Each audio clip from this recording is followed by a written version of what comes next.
pinter-pinterlah apa yang harus kamu masukkan, apa yang jangan masuk dalam dirimu. Karena hari ini kan kamu dengar macam-macam, baca macam-macam, banyak. Pikiranmu mesti kacau. Kamu tidak tahu mana yang baik, mana yang buruk, mana yang asli, mana yang palsu. Terlalu banyak yang masuk. Latihanlah jadi tuli.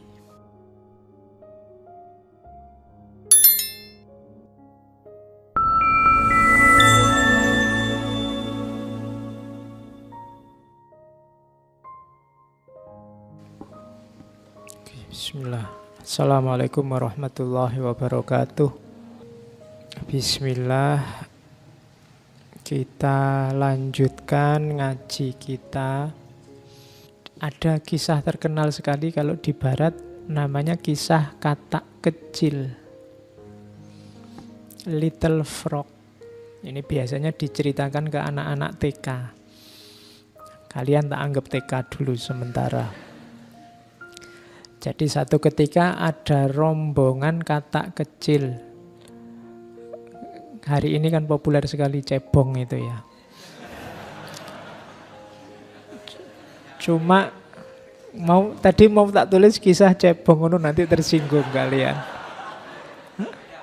Oke, yo ini kakaknya cebong lah, Percil. Ya. Jadi nanti kalau ada yang ngomong kalian, kamu cebongnya, oh enggak, naik kelas sedikit sekarang jadi Percil. Ini kisah Percil, kisah katak kecil. Jadi satu ketika ada Percil, sekelompok Percil yang melakukan lomba naik gedung. Terus karena ini unik, ada Percil yang naik gedung, terus penontonnya banyak, ingin ngerti nanti juaranya siapa. Nah, waktu hari H yang nonton banyak, supporternya banyak, teriak-teriak. Terus dimulailah lomba itu. Tapi penonton ini begitu lihat gedungnya, wah gedungnya setinggi itu, Percilnya kecil-kecil, apa ya bisa nyampe puncak. Maka penontonnya ya komentarnya macam-macam, komentatornya banyak, wah ndak mungkin itu bisa, ndak kuat gak, wong Percilnya kecil-kecil gitu apa ya bisa. Pokoknya teriakan-teriakan itu banyak. Ndak mungkin sampai puncak, ndak akan ada yang bisa mencapai puncak. Sekuat apapun kata-kata itu ndak akan bisa mereka sampai ke puncak. Sulit lah, mustahil lah, ndak mungkin lah, teriak-teriak gitu. Percilnya yang naik ya bener. Akhirnya ada yang jatuh satu demi satu, ndak kuat. Satu demi satu, ndak kuat. Hanya ada satu Percil yang orang teriak apa saja nggak peduli, dia naik terus, pelan-pelan naik. Dan dialah yang juara akhirnya, Percil ini. Setelah si Percil ini juara, wartawan datang ngerubung. Ya. Ngerubung Percil ini, maunya diwawancara, gimana kok bisa menang, kiatnya apa, anunya apa. Tapi diwawancara Percilnya diam aja, cuma tolah-toleh aja. Akhirnya diketahui ternyata Percilnya ini tuli. Jadi dia ndak dengar, jadi waktu orang teriak-teriak ndak mungkin, ndak bisa, sekuat apapun ndak akan mampu, dan sebenarnya dia ndak dengar, pokoknya dia jalan aja. Akhirnya nyampe puncak. Bandingkan dengan tadi Percil yang pikirannya terganggu oleh banyak suara dari luar. Nah, ambil pelajaran sendiri dari cerita ini, bagaimana pikiranmu menentukan langkahmu. Pikiran-pikiran yang terganggu oleh macam-macam tadi, ya masuk, merasuk. Kalau isinya rusak-rusak dan jelek-jelek, ya efeknya dalam dirimu juga jelek. Maka pinter-pinterlah apa yang harus kamu masukkan, apa yang jangan masuk dalam dirimu, karena menentukan isi pikiranmu. Ketika orang banyak ngomong mustahil, ndak mungkin, wah sekuat apapun kamu ndak akan nyampe. Itu kan pelan-pelan muncul keraguan, kayak tadi cirinya orang takut. Apa ya aku bisa, kok orang-orang bilangnya begitu, apa ya aku mampu. Akhirnya yang juara yang ndak dengar apa-apa. Nah, hari ini kan kamu dengar macam-macam, baca macam-macam, banyak. Pikiranmu mesti kacau. Kamu tidak tahu mana yang baik, mana yang buruk, mana yang asli, mana yang palsu. hari ini. Kenapa? Terlalu banyak yang masuk. Latihanlah jadi tuli. Sedikit-sedikit. Oke, jadi ini untuk ilustrasi bagaimana kuncinya sebenarnya ada dalam pikiran. Harapan-harapanmu, ketakutan-ketakutanmu. Terus, makanya menyikapi ketakutan antara lain bisa kalian lakukan ini. Yang pertama, sadari. Tidak apa-apa, orang takut itu alami. Kayak yang kedua, sadari kamu itu takut apa. Coba kamu inventarisir yang kamu takuti apa. Ini kok pekerjaan tidak selesai-selesai, aku ini takut apa sih? Takut capek, takut kehabisan waktu, takut apa? Banyak orang bilang sholat malam itu manfaatnya besar. Kok aku males sholat ya? Kok bangun rasanya kok ogah-ogahan? Kira-kira aku takut apa? Seandainya bangun jam 3 subuh misalnya, takut paginya ngantuk, takut kesehatan terganggu, takut. Coba dicek. Sebenarnya teman-teman bisa lulus cepat. Aku juga harusnya bisa lulus cepat. Kok aku males-malesan tidak lulus-lulus? Yang tak takuti itu apa? Yang tidak aku inginkan itu apa? Itu kan yang kamu takuti. Nah, sadari. Kuncinya kamu menang yang pertama, kamu tahu yang kamu takuti apa. Kemudian, paling tidak pasti yang ada yang kamu takuti yaitu rasa tidak enak.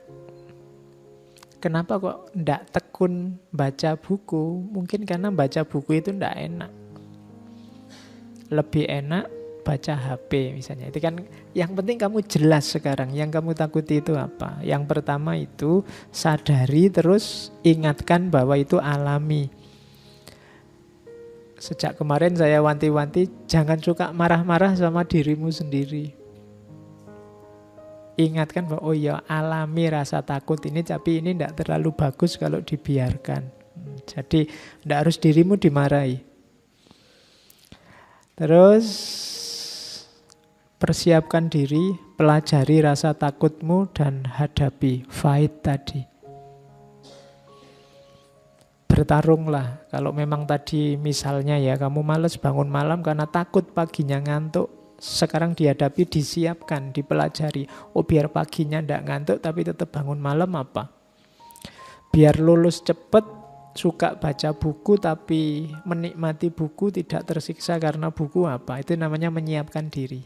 Melawan ketakutanmu tadi. Ya mungkin baca bukunya sambil disandingi kopi. Kalau masih kurang ya ditambah gorengan, masih kurang tambah Indomie, masih kurang lagi tambah apa. Itu tadi nanti. Bacanya enak karena sandingannya oke. Oke. Kok setiap kali baca ngantuk, Pak? Oh ya kalau gitu ya tidur dulu baru baca. Ya setiap baca ngantuk lagi, Pak. Ya tidur terus. Lah ya gimana lagi, Wong? Bisamu itu. Jadi hadapi. Oke. Ya kalau sudah dihadapi pasti kamu menang. Dan diingat-ingat jangan lakukan segala hal yang tidak alami. Tipuan-tipuan, manipulasi-manipulasi itu tidak alami. Kalau tidak alami biasanya nambah masalah.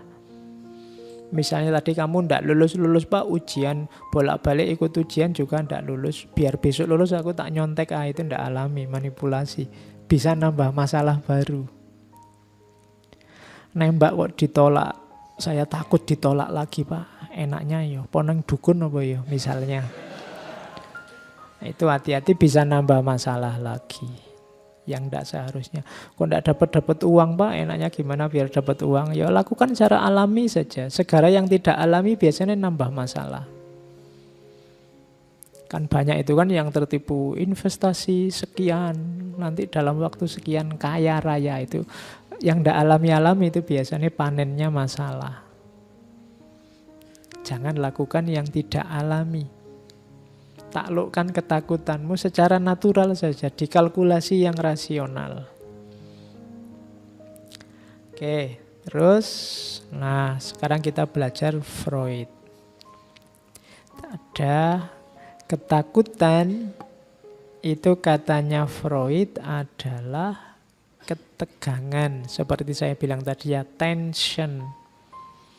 Yang mendorong orang untuk menyikapinya. Mendorong orang untuk berbuat sesuatu. Biasanya ketakutan itu muncul katanya Freud karena ada konflik antara ego dan superego. Ego itu gampang-gampangannya dirimu sendiri, superego itu lingkunganmu, masyarakatmu. Logika bersama, logika hidup bersama. Ini biasanya ada tension-tension, ketegangan-ketegangan. Itu nanti yang melahirkan kecemasan. Kalau di Freud, takut atau cemas itu ada 3. Yang pertama kecemasan terhadap realitas, takut bahaya yang datang dari luar. Takut dimaki orang, takut disalah-salahkan orang, takut, nah itu disindir orang, takut dikafirkan orang. Nah, itu jenis ketakutan juga. Jadi sumbernya dari luar. Kalau ini normal. Yang pertama. Yang kedua namanya neurotik. Kalau neurotik itu takut egonya keluar jalur, melenceng. Jadi takut sesat, takut gila, takut, nah itu namanya takut tentang dirimu yang kamu khawatirkan. Munculnya ketakutan itu karena mentalmu sendiri. Jadi takut id dan egonya keluar jalur. Bawah sadar nyetir dimensi sadar. Terus keluarnya jelek-jelek. Itu kalau orang disetir oleh bawah sadar, nah, nanti namanya neurotik. Neurosis, kamu tidak sadar sebenarnya yang kamu lakukan itu melenceng. Orang yang takut ini namanya kecemasan neurotik. Ada yang ketiga kecemasan moral. Ini orang yang takut terhadap perilaku moralnya, takut keliru, takut salah, takut tidak beradab, takut tidak berakhlak, takut. Itu namanya kecemasan moral. Jadi yang pertama dari luar diri, yang kedua dan ketiga dari dalam diri kita sendiri, tentang hidup kita sendiri. Itulah sumbernya ketakutan. Takut salah, takut keliru, takut sesat. Kalau yang paling atas itu takut realitas dari luar, baik itu yang mengancam fisikmu maupun yang mengancam batinmu. Ya, yang mengancam fisik itu takut binatang buas, takut ular, takut macan, ini kan biasa. Atau takut disalahkan orang, takut dikucilkan oleh masyarakat, takut yang sejenis itu, takut pada yang dari luar diri. Jadi itu sumbernya rasa takut. Kalau ini berlebihan, nanti takut itu melahirkan namanya defense mechanism. Mekanisme pertahanan diri. Kalau ada orang melakukan ini, itu sebenarnya dia sedang takut. Tapi melakukan sesuatu untuk mengatasi rasa sakit dari takut itu. Yang pertama, defense mekanisme itu represi. Jadi represi itu menyingkirkan ketakutan itu dari kesadaran, dari perasaan, dari pikiran. Jadi kalau ada orang begini, sudahlah lupakan saja, sudahlah nggak usah diingat lagi, sudahlah, itu namanya represi. Ketakutan itu disingkir-singkirkan. Kalau di Freud, jangan salah, ini tidak hilang loh, tapi masuk ke bawah sadarmu. Lupakanlah, cari saja yang lain. Nah, jangan dikira yang kamu lupakan itu hilang. Dia ada di bawah sadar, kadang-kadang munculnya di mimpi, kadang-kadang Kalau ada momen apa kamu teringat dia lagi, kenapa dia tidak hilang? Tidak mungkin bisa hilang. Hanya kamu represi saja. Kamu singkirkan, kamu tekan dia sehingga masuk ke bawah sadar. Oke, masih ingat ini? Ah, dia sudah kulupakan. Loh, dia masih bisa ngomong sudah kulupakan, berarti masih ingat. Ya, jadi cuma direpresi. Nggak mau lagi aku ngomong tentang dia, nggak mau lagi, itu direpresi namanya. Oke, itu defense mechanism yang pertama. Gaya kedua namanya reaction formation. Ini memunculkan perilaku yang berlawanan. Jadi defense mechanism, karena takut dia, misalnya kayak tadi loh.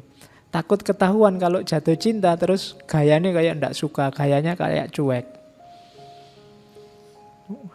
Kalau ketemu kayak gini, gayanya ndak peduli, tapi nanti diam-diam buka stalking Facebooknya, stalking itunya. Nah, itu reaction formation, menampilkan yang berbeda. Suka ndak? Ndak, ngapain suka yang kayak gitu. Nah, itu sebenarnya defense mechanism, dianya takut terluka. Makanya menampilkan hal yang berbeda.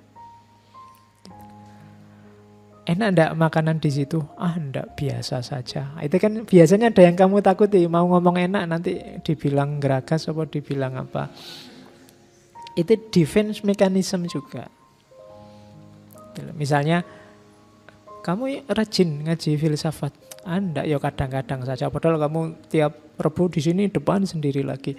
Kenapa kamu nggak terus terang bilang itu? Ada yang kamu takuti, nanti khawatir dianggap wah santri baru nih ya, misalnya gitu. Jadi kamu tampilkan yang berbeda. Itu sebenarnya defense mechanism, reaction formation namanya. Jadi orang untuk mengatasi rasa takutnya ditampilkan yang berbeda. Terus yang ketiga ada displacement. Kalau displacement ini menggeser objeknya pada yang lebih lemah atau lebih aman. Ya, contohnya itu tadi yang misalnya kamu menembak, wah kalau tak tembak dia bisa diterima atau enggak. Takut ditolak aku, mending yang ini aja sih, lebih kualitasnya lebih rendah sedikit tapi mesti diterima mesti. Nah, itu namanya displacement. Jadi karena kamu takut ngambil yang paling tinggi, sudahlah rendah aja. Gitu loh. Yo, misalnya kamu cita-cita jadi dosen ya. Wah, enggak jadi guru aja. Kenapa takut? Kamu merasa enggak nyampe Pak saya kalau jadi dosen, mungkin jadi guru bisa. Itu namanya displacement. Jadi dari target 100 kamu ngambil 50 aja lah.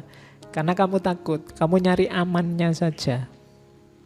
Nah, itu namanya kadang-kadang orang takut itu gitu. Kalau ada orang gimana, tak kasih modal 1 miliar, enggak usah Pak, 1 juta aja. Sebenarnya dia takut, ada ketakutan. Oke, itu namanya displacement. Defense mechanism, dia takut sakit, takut jatuh, takut kalah, takut salah. Yang ketiga ini yang orang sering menyebutnya comfort zone, fiksasi. Milih pada stage yang nyaman saja. Kok kamu jomblo terus? Enggak apa-apa, Pak, lebih tentram. Enggak usah mikir macam-macam, itu namanya zona nyaman. Mbok kamu S2, enggak usah lah Pak, cukup ini saja. Wong ya enggak terlalu penting, kadang-kadang itu zona nyaman. Mbok ke luar negeri, kamu kan lumayan bisa Inggris dikit-dikit, enggak usah lah Pak, cukup di Indonesia saja. Itu orang milih zona nyaman, takut keluar dari sarangnya. Itu namanya fiksasi. Ini juga defense mechanism. Dia tidak mau jatuh, tidak mau sakit, tidak mau lelah, tidak mau capek. Namanya fiksasi. Ada yang malah tidak fiksasi, tapi ke belakang. Namanya regresi. Regresi itu malah mundur. Saya kayak kemarin-kemarin aja lah. Jangan yang sekarang terlalu berat. Nah, itu namanya regresi. Ingin mundur. Seperti kemarin saja lah Pak, seperti biasanya yang dulu saja lah Pak itu. Padahal sekarang harusnya sudah lebih dari itu, tapi kamu malah ingin mundur. Itu namanya defense mechanism juga. Kamu takut menerima tantangan. Terus masih ada lagi namanya proyeksi. Proyeksi itu mengatributkan apa yang dirasakan pada orang lain. Di situ tak kasih contoh, misalnya tertarik pada perempuan, jangan-jangan dia yang ngebet, tapi terus biar dia takut dianggap terlalu genit, malah dibalik perempuannya yang dianggap genit. Oh, dasar perempuan penggoda. Padahal dianya sendiri yang tergoda. Biar tidak kelihatan dia yang tergoda, terus dia ngomongnya dasar perempuan penggoda. Itu namanya proyeksi. Gitu loh. Sebenarnya dia takut dianggap anak soleh, anak alim, ikut ngaji di masjid. Sebelum digituin, dia ngomentari temannya dulu. Wah, sekarang kamu anak soleh nih. Karena dia takut dia kena duluan. Nah, itu namanya proyeksi. Jadi orang lain yang kamu dulukan. Itu juga defense mechanism. Cara orang untuk tidak tersakiti. Dia takut dianggap yang dia tidak sukai, maka dia proyeksikan ke temannya, ke orang lain. Gitu loh. Sebelum orang nuduh aku penyebar hoax, tak tuduh dulu yang sana. Oh, kamu penyebar hoax. Nah, ini defense mechanism. Sebelum dimaki-maki orang, dimaki-maki duluan orang lain. Itu memproyeksikan orang lain di posisinya dirinya. Itu namanya proyeksi. Terus introjeksi. Kalau ini kebalikannya, introjeksi itu memproyeksikan apa yang ada pada orang lain pada dirinya. Kalau tadi kan dirinya ditempelkan keluar. Kalau ini kebalikannya, orang luar ditempelkan dirinya. Misalnya kamu curang, terus kamu bilang, orang lain kan juga melakukan itu. Sama saja lah Pak. Itu namanya introjection. Ini juga defense mechanism. Sebenarnya kamu ketakutan. Sekarang kalau tidak bohong ya tidak laku Pak. Nah itu introjection. Orang lain juga melakukan itu semua. Itu namanya introjection.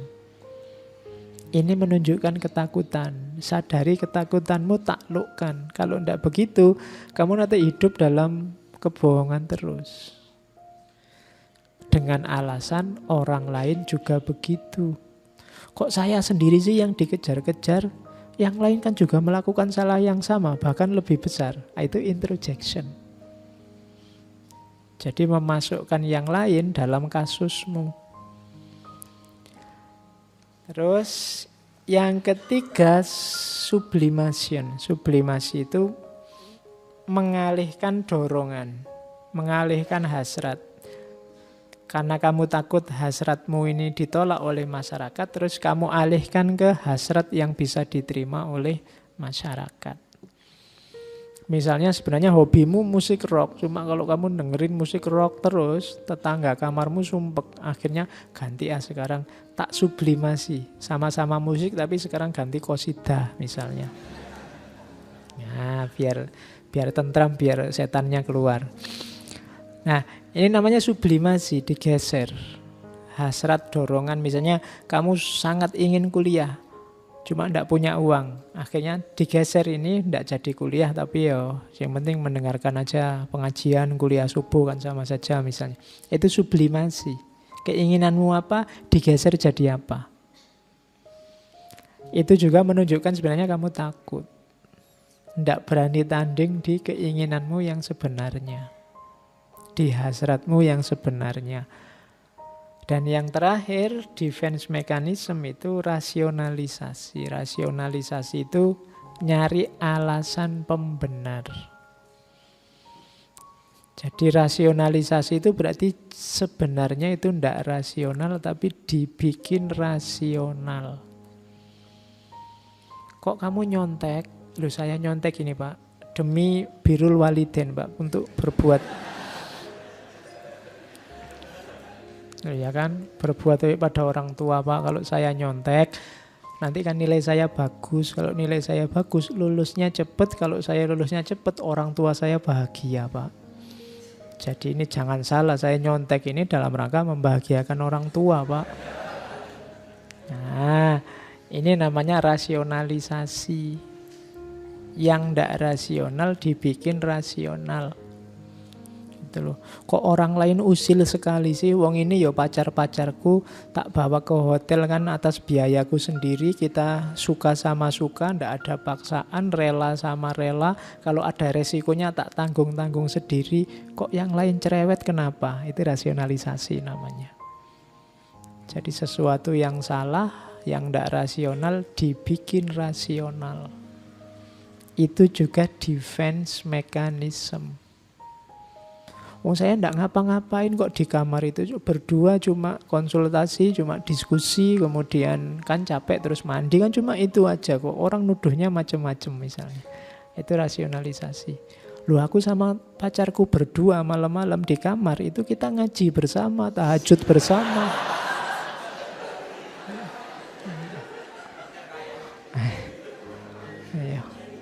Orang aja pikirannya aneh-aneh, itu rasionalisasi. Suudzon aja orang-orang itu. Saya itu ya tahajud kok ya anu segala kan misalnya.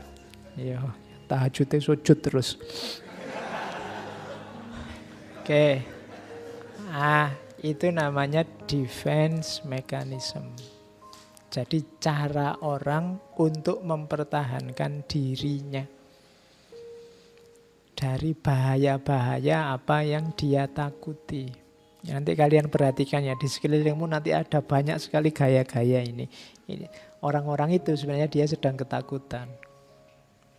Ada yang dia takuti terus mempertahankan dirinya. Makanya katanya Freud, sebenarnya manusia itu takut kebebasan. Jadi kehidupan manusia itu dasarnya bebas, tapi manusia itu takut kebebasan. Berarti apa? Hidup manusia itu dasarnya ketakutan. Sebab kenapa kok orang itu takut bebas? Kebebasan itu mengandung efek tanggung jawab. Dan sebagian besar orang takut dengan tanggung jawab. Seneng-seneng ya, tapi tanggung jawab enggak. Bebas boleh, tapi kalau bebas plus tanggung jawab nanti dulu. Itu analisisnya Freud begitu. Jadi kalau bebas itu full, enggak ada tanggung jawabnya, semua orang mau. Yang bikin bebas itu enggak disukai orang, ditakuti orang, karena bebas itu mengandung tanggung jawab. Apa yang kamu lakukan, apa yang kamu katakan, apa yang bahkan kamu pikirkan, kamu angankan, kamu harus siap menanggung akibatnya. Kan itu tanggung jawab. Dan manusia biasanya tidak suka yang ini. Bebasnya mau, tanggung jawabnya tidak. Akhirnya dia takut sama kebebasan karena kebebasan mengandung tanggung jawab. Oke, ini sabdanya Freud. Sekarang kita lihat filosof yang lain yang ngomong tentang ketakutan. Epictetus, seorang filosof stoik, filosof stoa. Katanya Epictetus, tugas utama filsafat adalah menjawab kegelisahan, menjawab jeritan jiwa, crying of soul. Katanya Epictetus.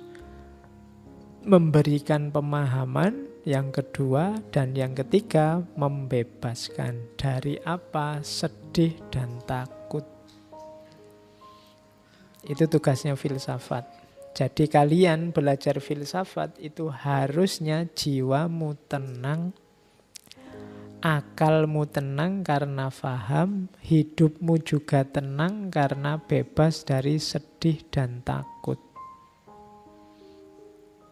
Harusnya begitu katanya Epik. Kenapa ilmumu tambah banyak sekarang? Karena ketakutan tadi kan kuncinya ada di pikiran, kemudian sumbernya ilmu yang setengah-setengah. Karena filsafat ini puncaknya ilmu, harusnya semakin orang tinggi ilmunya, filsafatnya, semakin dia bebas dari kesedihan dan ketakutan. Filsafat juga nanti di penjelasannya Epictetus bisa menunjukkan mana ketakutan-ketakutan yang alamiah dan mana yang ketakutan yang tidak alami. Oke. Rumusnya apa katanya Epictetus? Itu yang kalimat setelahnya bahasa Inggris itu, kapanpun aku melihat orang menderita karena ketakutan, karena nervous, aku berpikir kira-kira apa yang dia inginkan kok sampai dia menderita. Penderitaan itu muncul dari mana? If he had not said, andai saja dia tidak menetapkan tujuannya pada hal-hal yang tidak terkontrol oleh dirinya, maka ketakutannya, kegugupannya akan lenyap. Jadi ketakutan itu, nervous itu muncul karena kita targetnya terlalu jauh. Katanya Epictetus. Terus, we suffer more in imagination than we do in reality. Katanya Epictetus, penderitaan kita itu banyak karena imajinasi bukan realitas. Bayangan pikiranmu saja. Ketakutan-ketakutanmu itu hanya bayangan yang ada di kepalamu.